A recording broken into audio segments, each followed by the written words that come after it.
बघेल, पटेल, जाट, गुजर, यादव, चमार, वाल्मीकि, पारसी, धोबी, कोरी, खटीक, तमाम जातियों के लोगों को, डूम, तमाम जितनी जातियों के लोग हैं, तमाम जातियों के लोगों के बच्चों को आगे बढ़ने का मौका मिलेगा। 40-50 हजार की नौकरी आएगी तो जेब में पैसा आएगा, जेब में पैसा आएगा तो माँ को भी अच्छी जो है कपड़े दिला पाएगा, अच्छा खाना दिला पाएगा, बहन को भी सम्मान कर पाएगा, अच्छी शादी ब्याह कर पाएगा, पिता के भी पगड़ी की इज्जत रख पाएगा, इज्जत की जिंदगी दे पाएगा। ये तभी संभव है जब निजी क्षेत्रों में आरक्षण लागू हो। और हमने ये तय कर लिया है कि अब हम सबसे बड़ी लड़ाई यही लड़ेंगे कि निजी क्षेत्र में SC, ST, OBC के लोगों को आरक्षण का लाभ मिलना चाहिए। मिलना चाहिए, नहीं मिलना चाहिए? जो लोग चाहते हैं मिलना चाहिए तो ऐसे मुट्ठी बंद करनी है मेरे साथ, जोर से मुट्ठी बंद करो। ये मानो कि आपका अधिकार इसी मुट्ठी में है, अगर मुट्ठी ढीली हुई तो अधिकार भाग जाएगा निकल के।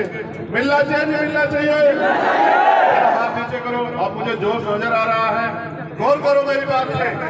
लेकिन कोई भी चीज मांगने से अगर आपको अधिकार चाहिए तो छीनना पड़ेगा, नहीं छीनना पड़ेगा? सोचो, अगर हम लोग यहाँ मजबा में आजाद समाज पार्टी का MLA जिता के भेज दे और वो आजाद समाज पार्टी का MLA विधानसभा में जाके इस प्रस्ताव को लेके आए कि भाई निजी क्षेत्रों में उत्तर प्रदेश में आरक्षण की व्यवस्था होनी चाहिए और हम यहाँ से निकलकर गांव-गांव जाके भाईचारा पैदा कर ले, तो आने वाला कल उत्तर प्रदेश में कौन सी पार्टी का होगा? जोर से बताओ। आजाद समाज पार्टी का अगला टर्म होगा, आजाद समाज पार्टी के लिए अगले अवसर होंगे तो निजी क्षेत्र में आरक्षण की मांग मुझे करनी पड़ेगी या कलम से सिर्फ लागू कर देना पड़ेगा? बताओ क्या करना पड़ेगा? जोर से बताओ। तो उसकी शुरुआत आप अभी से कर लो। अब हमें समझदारी दिखानी है कि सिर्फ हमें नारा नहीं लगाना, हमें अपने गांव में जाके अपने बूथ को तैयार भी करना है और एक बूथ को हमें जिता के लेके आना है। बहन को भी जाके समझाना है, भाई को भी जाके समझाना है, माँ को भी समझाना है, चाची, ताई, दादी को भी समझाना है, पिता, चाचा को भी समझाना है कि जितना काम होना था हो गया। अब सबसे बड़ा काम ये करना है कि धन धरती राजपाट में हिस्सेदारी नहीं मिली, अब निजी क्षेत्रों में आरक्षण की व्यवस्था लागू करा के अपने बच्चों को कुर्सी में बिठाने की ताकत हमें अपने अंदर पैदा करनी। करोगे नहीं करोगे? अगर आपने ऐसा कर लिया तो फिर आपको कोई ताकतवर होने से नहीं रोक सकता।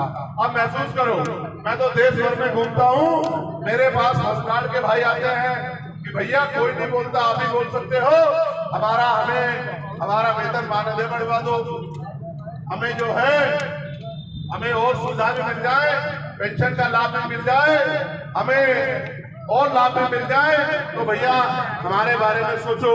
PRD के जवान भी आते हैं, आशा आंगनबाड़ी बहनें भी आती हैं, भोजन माता भी आती हैं, शिक्षा मित्र भी आते हैं, ग्राम पंचायत सहायक भी आते हैं और तमाम लोग भी आते हैं कि भैया हमारी मदद करो।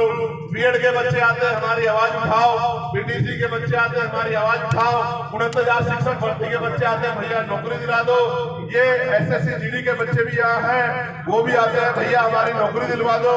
मैं इनसे कहता हूँ कि तुम भी मांग रहे हो और मेरा भी हाथ फैलवाना चाहते हो, अगर कुछ भी चाहते हो तो यहाँ मांगने वाले नहीं देने वाले बन जाओ। उसका लोकतंत्र में आसान तरीका है, वोट देने में कोई पैसा नहीं लगता, वोट को तैयार करना पड़ता है और जिस दिन इलेक्शन होता है उस दिन एक वोट को अपने निशान पर जाके डाल कर आना पड़ता है। जिस दिन ये समाज ये काम करने लगा और जिस दिन बहुजन समाज इकट्ठा हो गया तो फिर वोट हमारा, राज तुम्हारा नहीं चलेगा, नहीं चलेगा, ये बात भी पक्की हो जाएगी। लेकिन अगर हमने लापरवाही की और हम नारा लगाते रहे, फोटो खिंचाते रहे, वीडियो बनाते रहे, हाथ पे हाथ धर के बैठे रहे, तो 10 साल में हम यहाँ भूखे मरने की कगार पे आ जाएंगे। इसका उदाहरण बताता हूँ कि देश के प्रधानमंत्री 85 करोड़ लोगों को 5 किलो राशन देके ये कहते हैं कि हमारा देश तरक्की कर रहा है। जिस देश में आधे से ज्यादा आबादी 5 किलो सस्ता राशन लेकर जीवन जी रही हो, जीवन गुजार रही हो, इनमें से आधी से ज्यादा आबादी ने हवाई जहाज में बैठ के ना देखा हो, हेलीकॉप्टर में बैठ के ना देखा हो, एसी वाले डब्बे में ट्रेन के सफर ना किया हो, जिनमें 4 पहियों की